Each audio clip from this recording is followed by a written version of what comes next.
My name is Ben Applegate. I'm the Director of Publishing Services at Penguin Random House Publisher Services, and I work pretty much exclusively with Kodansha. My first exposure to manga was actually through anime, and my first exposure to anime was through animation. I was animated shorts, and I watched all the Oscar nominees when I was in high school, and I started seeing anime on VHS at the local video rental store. There was a comic shop in Pasadena, which was a 90-minute bus ride from my house in Burbank, and I went there and rented Escaflowne 2 episodes at a time, week after week, and watched the whole thing before it was on TV.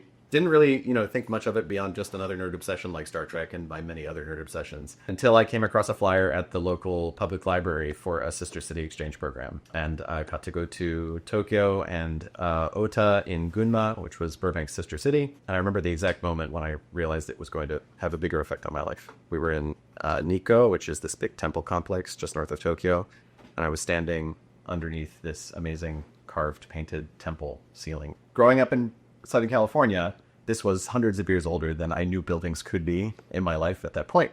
And I thought to myself, I'm going to learn the language and I'm going to come back to this place. And went off to college and did just that. When I was in college, I studied abroad in Kyoto at the Kyoto Center for Japanese Studies and got really into East Asian history, particularly the legacy of World War II and the imperial period in Japan. And in connection with that, I got the opportunity to travel to Okinawa and talk to a lot of local politicians and learn about the history of Okinawa as an independent country, which it was until the 1870s. Of course, Korea, Taiwan, also former imperial holdings of the Japanese Empire.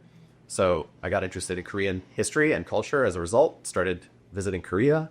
And when I graduated, I got the opportunity to work at an English language newspaper in Seoul as a copy editor. So that was my first editorial job. Being a copy editor taught me to work on a deadline, and that's been the single most important lesson that I could possibly have learned. When you have to turn around a newspaper once a day, the work just has to get done by a certain point or it's not going to get done. That's been a valuable lesson for manga. 95% of manga is series publishing, and most of it is every 2-3 months another book comes out. Book publishing can be kind of a sleepy industry, or at least it has that reputation, because a prose book might be finished 2 years before the book comes out, and then those 2 years are spent on publicity and marketing and editing and all that stuff.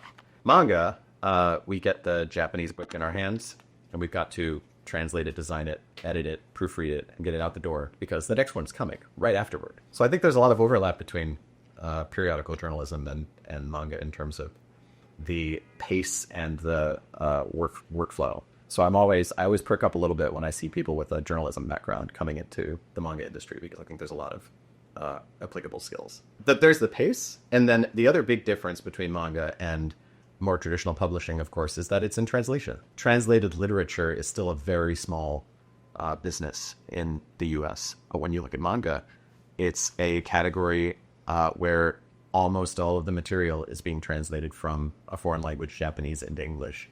It has a audience who is rabidly interested in understanding a foreign culture on a deeper level. It's a group of overall very open-minded people. I think that's pretty beautiful, and it's a big reason that I keep doing this. World peace through shared popular culture. I absolutely believe in that motto, and I regularly bring that up again to people as a beacon in some dark times. I really think the work we do matters and helps bring people together. I was working at the newspaper in Korea, and at the time, I would bounce back and forth whenever I could to Japan, just for the weekend or to go to Anime Japan. Going to some of those events was how I met folks like Ed Chavez and, some of the manga and anime folks who I'm still in touch with now. It was strictly a hobby. I met John O'Donnell and Peter Totera at Seoul Cartoon and Animation Festival when they were pushing Doggy-Poo. You remember Doggy-Poo? So it was super cool. And I interviewed them for the paper and all that good stuff. And it was during that time that I got my first translation gig for Seven Seas. I translated some juvenile novels that ultimately never got released, and then ended up doing some of their first Yuri titles back in the day. And for a while, I just did translation. I was a full-time freelance translator for about 1.5 years, 2 years, mostly doing commercial translation. But I didn't really consider getting into it full-time until I moved back to LA and hooked up with Hikaru at Digital Manga. I had run their Pop Japan travel division for a while, so I led fellow nerds on some tours of Japan, which was a ton of fun. That was how I met Deb Aoki, actually. She was a guest on one of those tours. So we got to set up a table at Comitia with one of her comics and translate it into Japanese and sell it. I'm glad I don't have a copy, but I'm sure the translation would have made different choices now. I don't know. So when I got back to LA again, I had this idea to do manga through Kickstarter, which at the time was a new growing thing. And Digital Manga took a gamble on it. We were able to pull off a Kickstarter to reprint Swallowing the Earth, which was one of their existing licenses from Osamu Tezuka. Then after that, we did a Kickstarter campaign to license Barbara, an Osamu Tezuka work from the 70s that's extremely dark and very weird. And it was the first successful manga licensing Kickstarter campaign. Yeah, 2011. That's still some of the work I'm most proud of. A lot of people got to know Tezuka in the US through Buddha, his works for adults. Buddha, of course, was a huge hit, and then Vertical put out Mu and Ode to Kirihito and Ayako, Blackjack, of course, all these amazing works for an older audience. Whereas in Japan, what's much more popular is works for a younger audience, or at least that's where people would start. So it's interesting. The Tezuka fandom has a lot more overlap with the literary comics reader in the US, the folks reading like classics, Alan Moore. I came to Penguin Random House, at the time it was Random House, in 2012, so 11 years ago. And I was hired initially as an editor on the strength of my work with the Osamu Tezuka manga. My boss at the time was Dallas Minot, is now an independent consultant. And before he helped run the Kodansha Comics imprint, he ran Del Rey Manga. When Del Rey Manga shuttered, he and David Yu, who was the editor at the time, came over to Random House Publisher Services and helped set up the Kodansha Comics imprint in collaboration with Kodansha USA. So the demographic terms that are in use for Japanese manga magazines, shonen, shoujo, josei, seinen, etc., essentially don't mean anything in the US book market. There is no selling code. The US booksellers use this genre code system called BISAC. There's no BISAC code for shonen or shoujo. There shouldn't be, because it's genre-based, and I mean, you can have a shonen title that's a romance, like A Silent Voice. Or you can have a shoujo action title or a josei action title. So it's kind of a meaningless distinction, and there you can see endless arguments online between people like, that isn't shonen, that isn't shoujo, all of which kind of miss the point, I think, because the great thing about manga in the US is that everyone seems to be reading everything. I remember a moment at a convention a couple of years ago where these three like big buff dudes, like manly man looking guys, came up to the table, and the first thing they picked up was number 6. A kind of BL adjacent, really wonderful dystopian sci-fi story with a queer romance at its heart. This guy was like, yeah, the characters in this are really good, and, the story's really sweet. I've just learned to abandon my preconceptions about who will enjoy what, because everyone's reading everything, it seems. And that's been borne out by the data, too. Back in the mid-2000s, Nielsen did consumer interviews with book readers, and they found that the median manga reader was like a young woman, basically. And the median American comics reader was this old guy, right? In the years since then, those have really kind of converged. And now the balance is much more 50-50 for both Western comics readers and manga readers. And when you talk to people, you realize that geeks are omnivores. They're reading manga because they saw the anime, and they might also be reading webtoons on an app on their phone, and participating in fan fiction communities, watching American animation. And I think a lot of that's driven by the coming of age of the first wave of manga fans, the first big wave of manga fans in the 2000s, which I'm a part of. Those folks grew up reading manga, they grew up reading comics, and now they're creating comics strongly by the mark of manga. Yeah, I mean, I think the number one cultural misunderstanding for manga in the US is actually US readers forgetting all the points of commonality between the US and Japan. There's a drive among American manga fans sometimes to exoticize Japan. Part of the appeal of getting into manga and anime is when you're getting to know another culture better, it's full of surprises. And that's really exciting. But there are some, really good surprises, and then sometimes there are disappointments, which are just negative surprises, right? Things you didn't expect.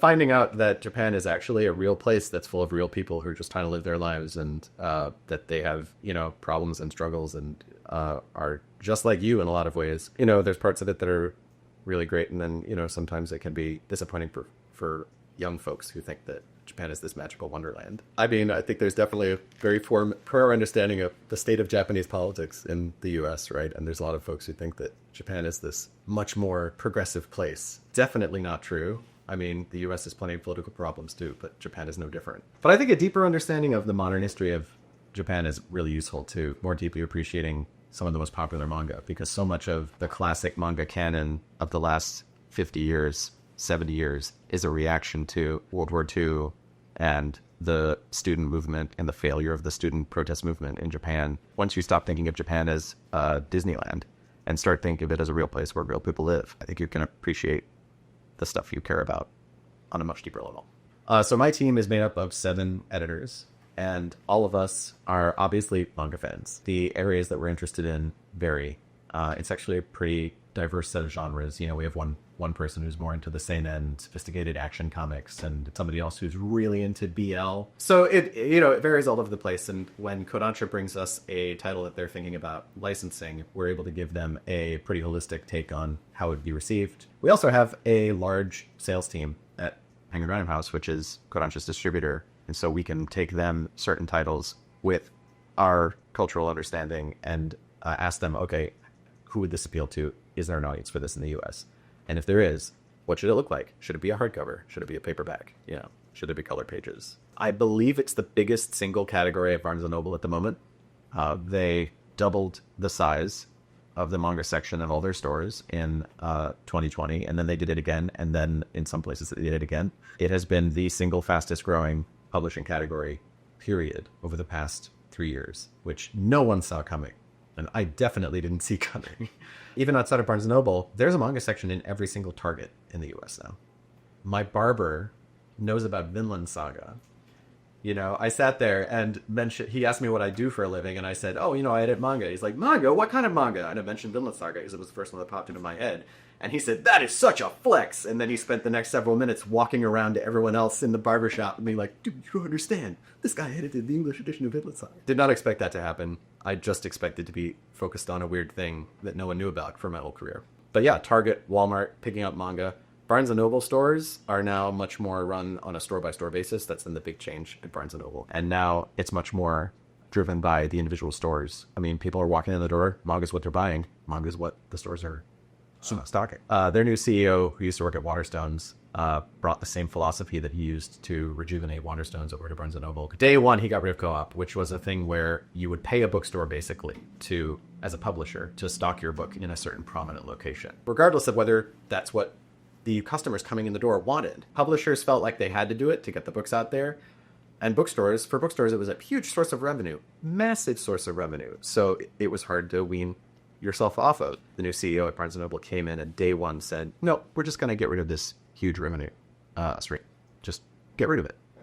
Because we should decide where the books we want to sell are stocked. It's led to a huge payoff. People I talk to who still make fun of Barnes & Noble as if it's not doing well somehow, I have to correct them. Like, I'm sorry, your stereotype is out of date. They're opening new stores this year. The next generation of readers are, tweens and teens who are coming in and spending money on books for the first time in their lives, and manga is what they're buying. The books that we've been able to publish that have been really special, including Boys Around the Riot, a 4-volume manga series about a trans teen who starts his own street fashion brand, which was by a trans author in Japan, and which our editor put together an all trans and non-binary localization team to work on.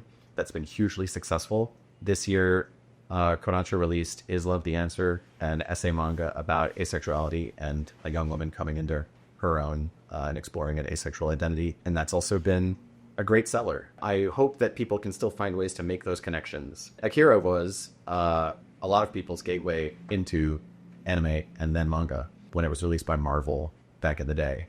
Obviously, that got the attention of folks who, shall we say, are not typical manga readers. Not that there even was such a thing really back then. And so being able to participate in some small way in putting it out in a new format was extremely exciting and a huge honor. And it had a lot of interesting decisions involved as well. The design for the box originally was based on a Spanish box set. So that hinged top we got from them and credited them in the final product.